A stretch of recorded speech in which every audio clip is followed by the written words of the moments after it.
The world is changing fast. New technologies are impacting how we think about products, services, and the way we live our lives. Nowhere is this trend more present than in financial services, where new business models and customer expectations are changing our conceptions about banking, finance, and the very nature of money. Welcome to Rebank, a visionary podcast about banking, fintech, and the future. The future of banking is here. Hello and welcome to another episode of Rebank. I'm your host, Will Beeson. Today we have the great pleasure of catching up with Cristina Alba Ochoa and Valentina Kristensen of OakNorth, one of the UK's leading banks. You thought I was going to say leading challenger banks, which of course they are, but I think it's fair to say they're punching well above their weight.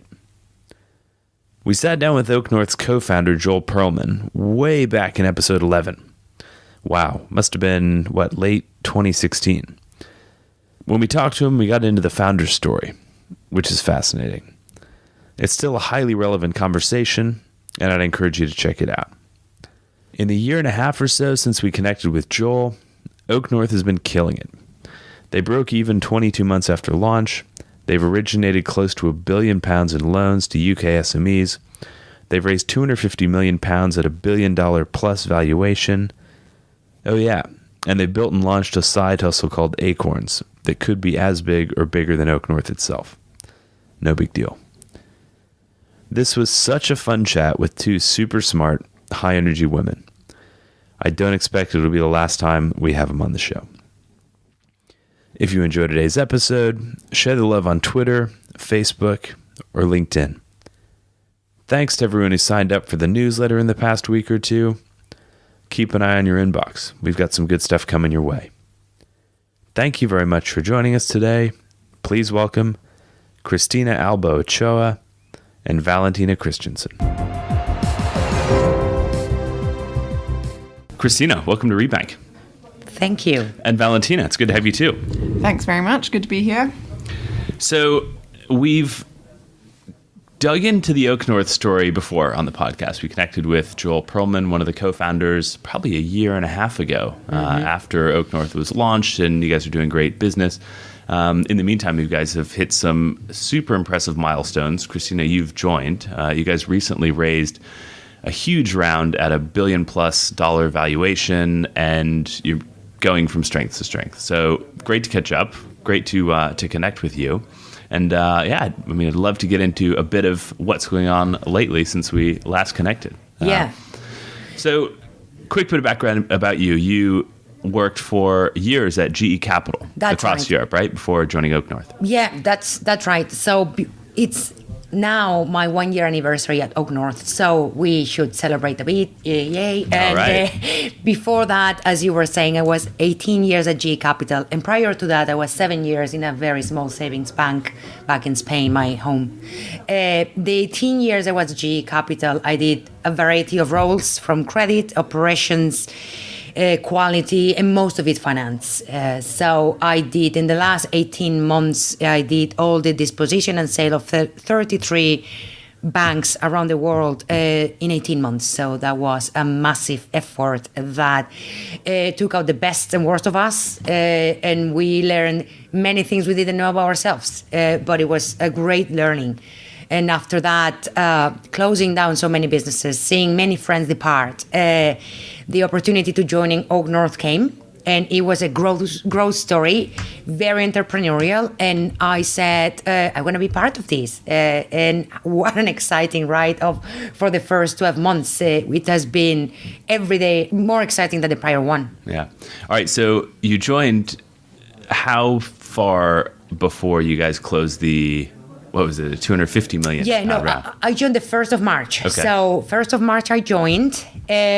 We were finalizing audited accounts. We had to do a massive ICAP process. And then in parallel, we started preparing for the launch of the equity raise. So we started planning for the equity raise in June. So I had joined in March. We started planning in June, started the planning, started talking with banks. And in the end, we ended up being pretty much every day, 24/7 with Morgan Stanley and Citi, all the way June, July, August, September. And then in October we closed, and we started meetings with investors the first week of September, and we were closing 160 million in October, which is record time. Wow. Record time. That is so impressive. Morgan Stanley were looking like, what?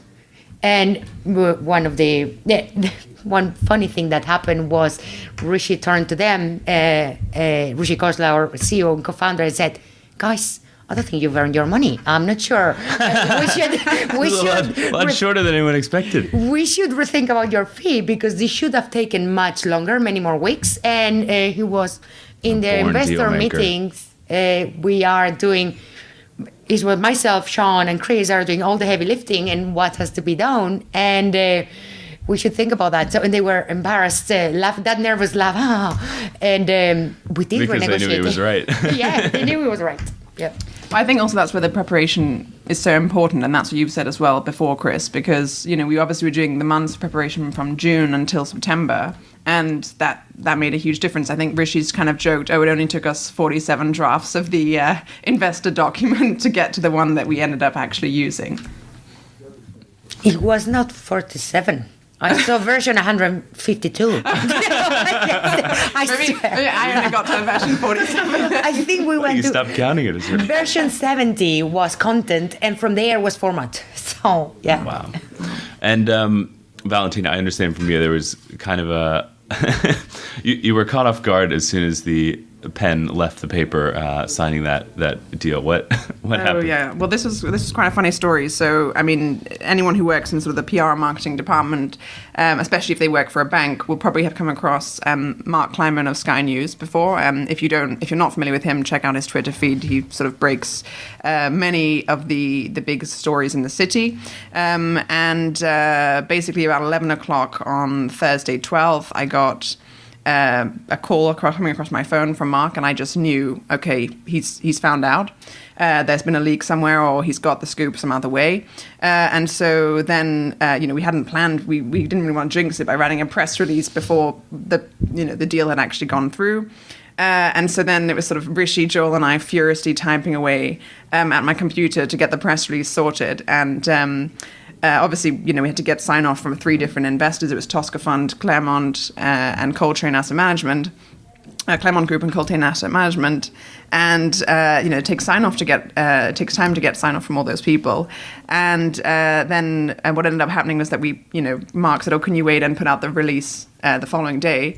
And Rishi was like, absolutely not. It's going to be Friday the 13th. I don't want to do that. So we ended up putting out the press release, I think about 7 o'clock on the Thursday. But then we made sure that then the next time with the GIC, which was in a secondary raise, that then we were much more prepared and had the press release ready. Yeah. All right. So you mentioned the investors that were involved in that first raise. And what did you say it was 160 million pounds? 160 million pounds. Yeah. That's right. And I can't remember what the exact figure was. We sold something like 15% of the business. 16.5. Yeah, 16.5. Yeah. And that was, as you said, very quick interest, originated, it sounds like, through the likes of Morgan Stanley and Citi, some heavyweight advisors. Heavyweight. That's, I guess, in and of itself kind of an interesting development from when I was sitting in one of these conference rooms across the hall with Joel 18 months ago. OakNorth was a startup, and it's a different business now. Yep. And it's amazing to see how you guys have progressed in terms of the follow-on piece then, because then within just a few weeks, I think, there was news about how GIC, the Singaporean sovereign wealth fund, had come in at the same valuation for another slug. That's right. How did that play out? Well, they were part of the initial investment round that we were doing. However, they internally had more processes to get approval for their investment. And when they came in, we had just agreed with the 3 prior. So we had agreed with the Claremont Group, Coltrane, and Tosca. We had agreed already, and we had raised more than we were aiming to raise. Our target was 100 million pounds. We had 160, and we said, we really don't need more. This is going to support the growth of OakNorth and Acorn machine that I'll tell you a bit about now. And then GAC came and said, we really do want to. So Rishi had to reach out to our first institutional investor, if you want, India Bulls, and ask them to share a share of their existing investments. And the reason of the delay was the time it took for convincing them to sell, because they didn't want to sell. So in the end, they said, fine, we're going to... I mean, there was a collective view that it was, definitely if we got GIC on board, especially given the ambitions with Acorn, that it made sense for the business. So, but it's that, when you've got a business that's growing like OakNorth, obviously convincing existing investors to give up a portion of equity it takes time. Yeah, it took time. But then we were successful in explaining to them that GIC coming was going to even expand the business much further, and the opportunities that we were going to create, not only in the UK, but globally through Acorn, were going to be massive, and they're going to be faster. So it's OakNorth is in an interesting position in that there's a fintech component and an emerging even fintech component with Acorns, which we'll get into, but so it's a challenger bank, and challenger banks, if you look at the Monzas and Starlings of the world, it is kind of pure play, quote unquote fintech. If you look at the other end of the challenger bank spectrum, the OakNorth, civilized bank, the bank I'm involved in, it's balance sheet lending. It's using newer, more efficient technology to reduce the cost base and be more efficient as a bank. But at the end of the day, you're raising capital, you're lending off your own balance sheet, you're driving returns through NIM and some fee generation. Business models that don't normally think about valuation metrics in the same way that startups do. So it's not necessarily about what's your run rate, customer acquisition, what's your cost or lifetime value of customer. It's more about traditionally speaking, price to book. So I don't know, thinking about that raise in some of the more traditional banking metrics, presumably you guys still come out on top, and I imagine part of the reason for that is because it's not the traditional manual process driven bank. There's more efficiency, more scalability, and again this growing software piece. How do you think about the valuation component with your CFO hat on? That's exactly what you were saying. So first, we are a bank. We have a bank license. This is a big piece of the company. And then the other one is Acorn Machine, right? It's a true startup right now, has not delivered materially as OakNorth Bank has done. So we had the option to say, let's do a valuation of the bank, and then on top of that, do Acorn Machine as a pure fintech, and then let's do a valuation of the blended effect of both of them. So we spent a lot of time, me as the CFO spent a lot of time as well, looking at those options. They both came... the two ways of looking at it came at a very similar range, because traditional banks are going to look at times book, and they have a NIM that is quite low. You look at 2%, 3% at best. We have a NIM of 6.5%, right? And that comes... It doesn't come accidentally. This is coming because we have found part of the market that is underserved, and people are willing to leverage. So SMEs that are on a scale up are willing to take that more higher price on the loan, but to get the money now and to get it on the terms that is adjusted to their needs, to their business needs, to the investment profile. Because for an SME, having an investment opportunity doesn't happen like for a big corporation. They've got a flow of BD people that keep bringing them opportunities to grow. And then if, say, an incumbent bank, Barclays or HSBC or the big ones take longer to underwrite their case, it doesn't matter. If it's not this opportunity, it will be the next one. But they've got a door into the bank. In this case, our type of clients have an opportunity now. They're investing their own money, and that matters to them, that is now and here. And that's what we do. So we are able to provide to them those loans in the terms that they want. And that's where efficiency is important, because we are unlocking from a cost point of view a bespoke market for small ticket size compared to the corporate lending.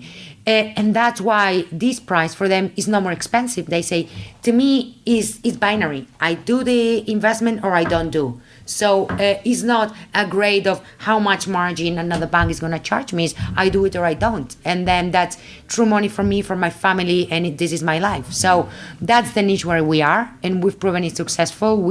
What was very powerful during the equity raise, it's every investor we sat in front of said, who else is doing this in the market? And we said, well, you tell us. Ourselves, we're focusing on what we're doing. We're focusing giving value to the entrepreneurs, giving value to anyone who is interested in scaling up in a profitable way and serious way and committed. And we are not finding a direct competitor. However, if you tell us, we'll know, we'll keep an eye on them. But they were not able to tell us who. What was very powerful as well is that because of the business model we've got, when we were doing the round of investors, we were already net income positive. So we had launched 2 years before. The costs of setting up a new bank, it's all costs, right?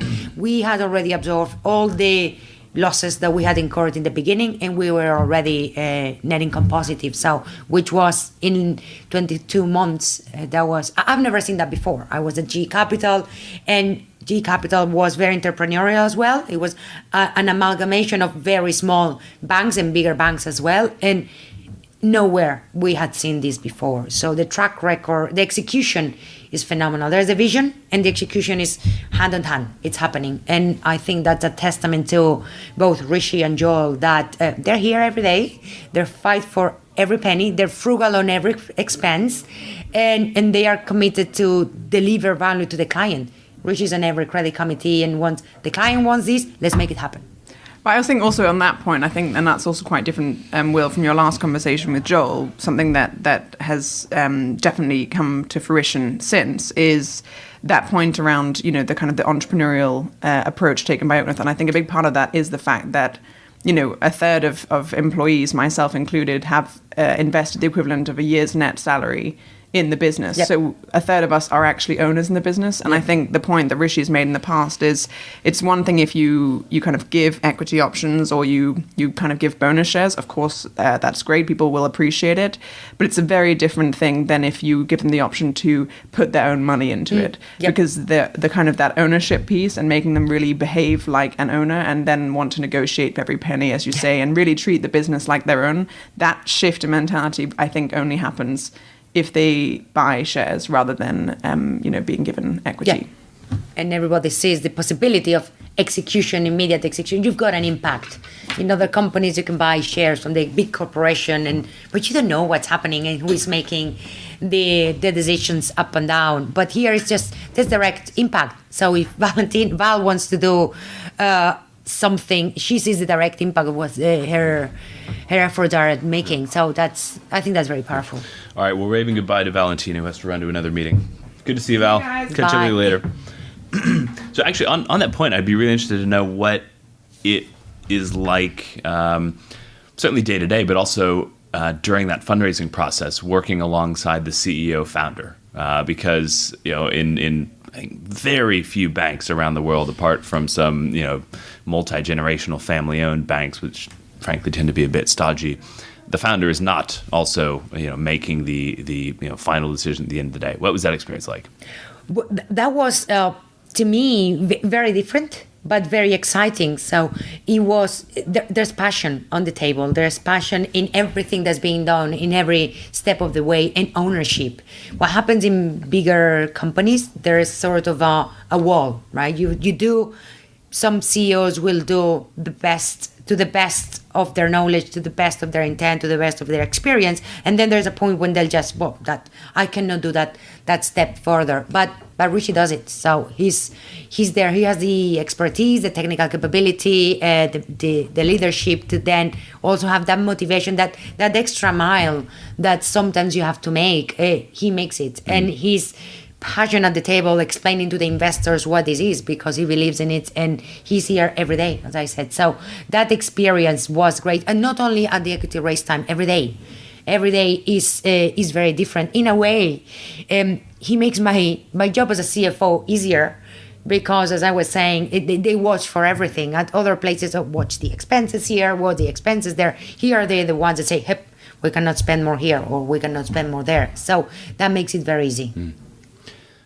So let's loop back to that Acorns piece. Yeah. So Acorns, as I understand it, is effectively kind kind of judgmental lending, bespoke loan origination software tool that you guys built for in-house use and that you're now commercializing globally. Can you tell us a bit about that? Yeah. Well, it's effectively, we call it platform as a service is the way we're calling it, because it's not just the software piece that we have developed in-house. That's right. It's also the processes. It's also the searching tools that we've got associated to it. So it's not only as I said, what we build, but how other third-party suppliers connect into what we have built. It's like a big set of different blocks that then blend together depending on what we have to do.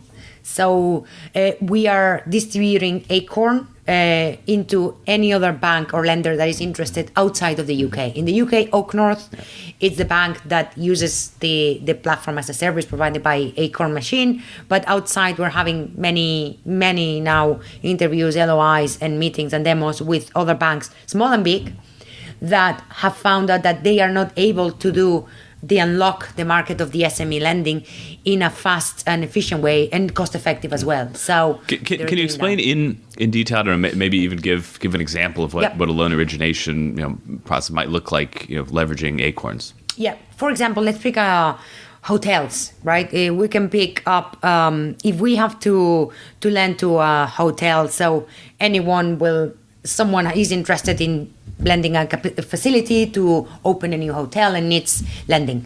So goes to the bank and says, look, this is the idea I've got. This is the business plan. This is who is going to own the property. Is a leasehold or not? Depending on the country, the legal form changes. So then one that gets to the lender or bank, then when you go into Acorn, you're going to have, what changes is the way you create your credit paper, right? So the client is going to contact the bank for a request, then Acorn machine comes into play and says, fine, we have to make sure we produce this credit paper for credit committee to make a thorough and sound decision. So what happens in banks many times is that depending on what originator or what underwriter is bringing the paper to the committee, the paper quality is different. And I've been sitting in banks many years to see that depending on who's bringing the deal, the credit committee will say, oh, it's Brian bringing it, great. He's going to bring a big paper. It's going to be good.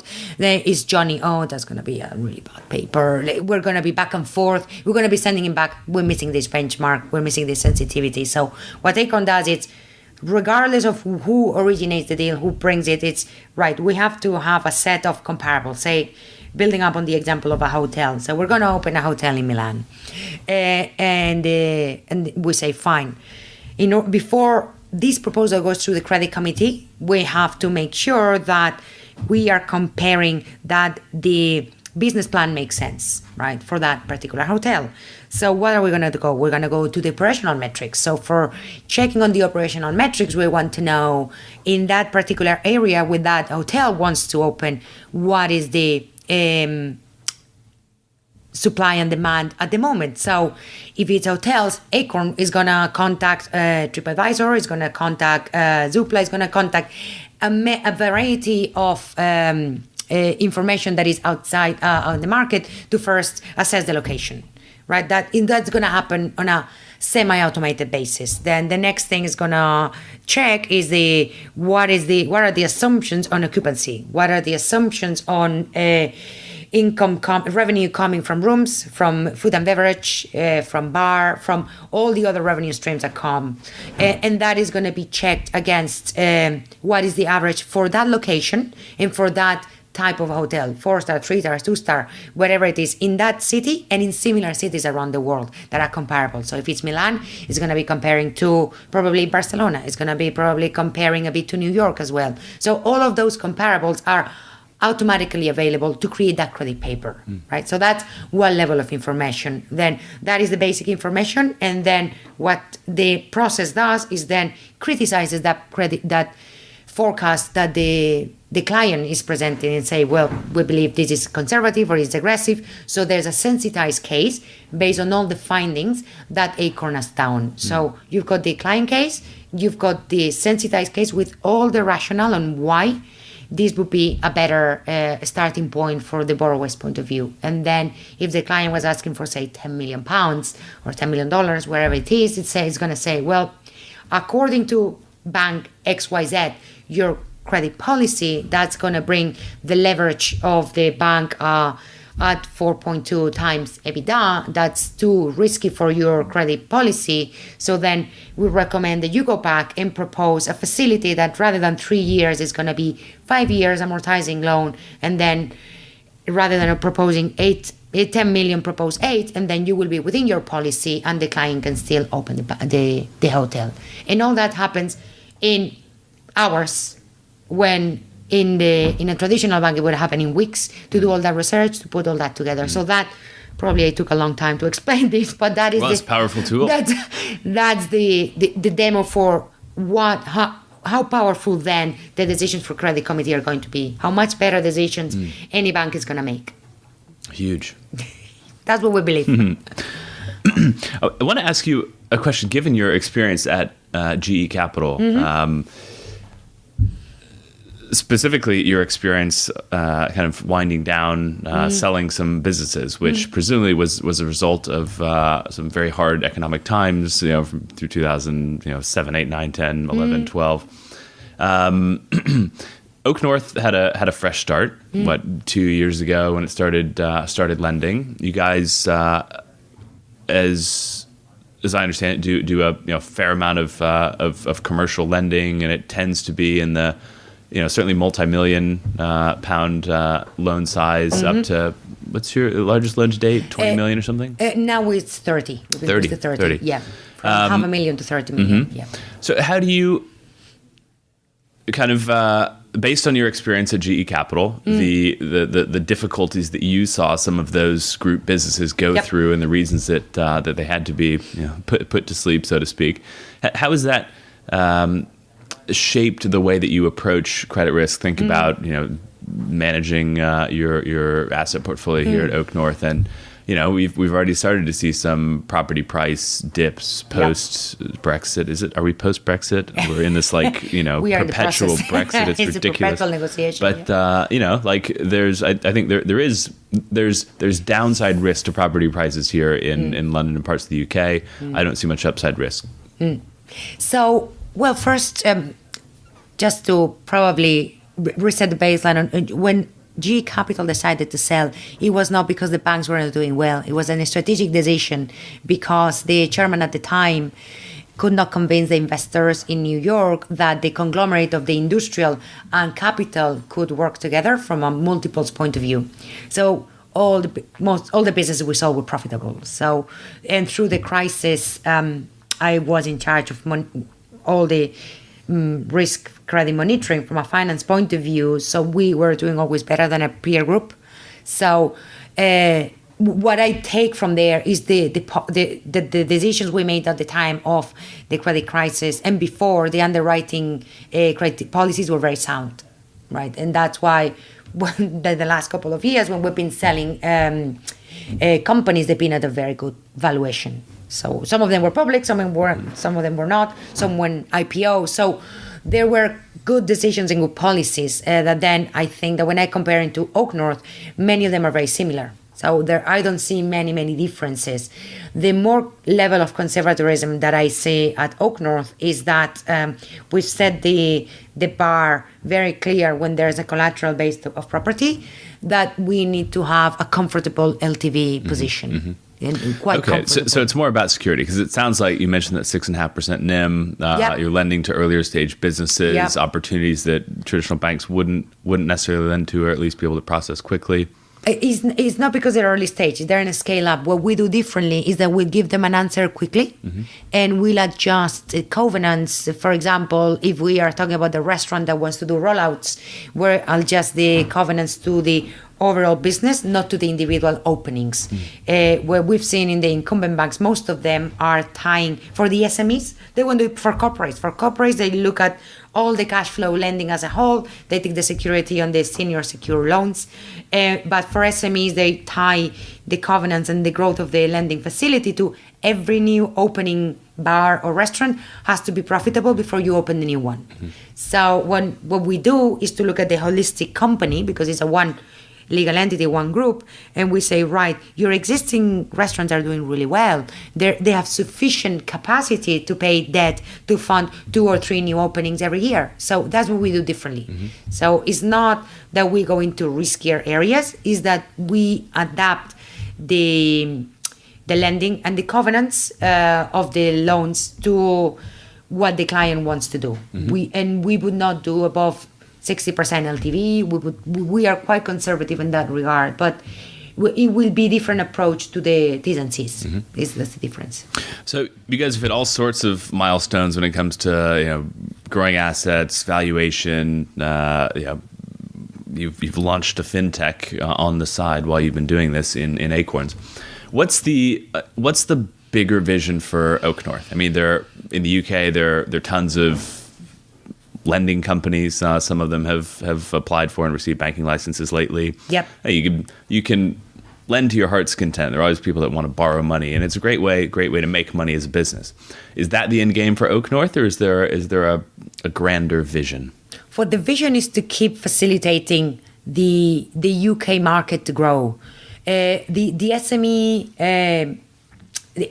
sector, it's the one that employs more people across the country in total, right? So we want to enable that to keep happening, regardless of Brexit, regardless of Trump, regardless of whatever happens.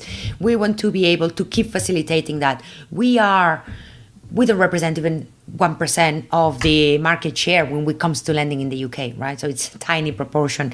And there's not sufficient data to tell us how much is lending only to SME and what is the multiplier factor into bringing money into the economy. So we want to become the first or second choice, bank choice for entrepreneurs, SMEs in the UK. That's there. And there's so much potential, so much growth out there that I don't see the end of it. Well, I'm still working in OakNorth. And from an Acorn point of view, what we want is, as we facilitate and work with all these other markets globally, we are creating a data lake. So that data lake, what is going to allow us in the future is to have all this information about, it's all on a nameless basis, but about businesses that do on a sectorial basis. We're going to be able to have all this information and analytics that are going to hopefully help us be proactive in identifying potential triggers before a business go into trouble. So, and if we are able to do that, how powerful is going to be that, right? That we can then approach proactively a client saying, look, these metrics are showing this. We believe you should not open that new restaurant and you should stay here. Cure what you've got at the moment there's a bit of softness in this sector at the moment. Let's do it later. So the client is going to be happy because it's not going to start being on default and having credit problems, historic negative problems. And then as a bank, we are going to minimize the defaults for us and for those who work with Acorns. So that's the ultimate end game that we see. Fantastic. Christina, what's the best way for people to find out more about OakNorth and connect with you? Well, we've got a very good website, right? You go to our website and we've got all the contacts that reach out to us. We will reach out to them back pretty much immediately. We're very responsive. We also are in Twitter. We also are in Facebook. And that's the best way to reach out to us online. Great. Cristina Alba Ochoa, thank you very much for joining us today. Thank you for having me. It has been a pleasure. Thanks for tuning into Rebank. If you like today's show, reach out. Follow us on Twitter at Rebank Podcast and join the conversation. For more on banking, fintech, and the future, check out our regular content at www.bankingthefuture.com.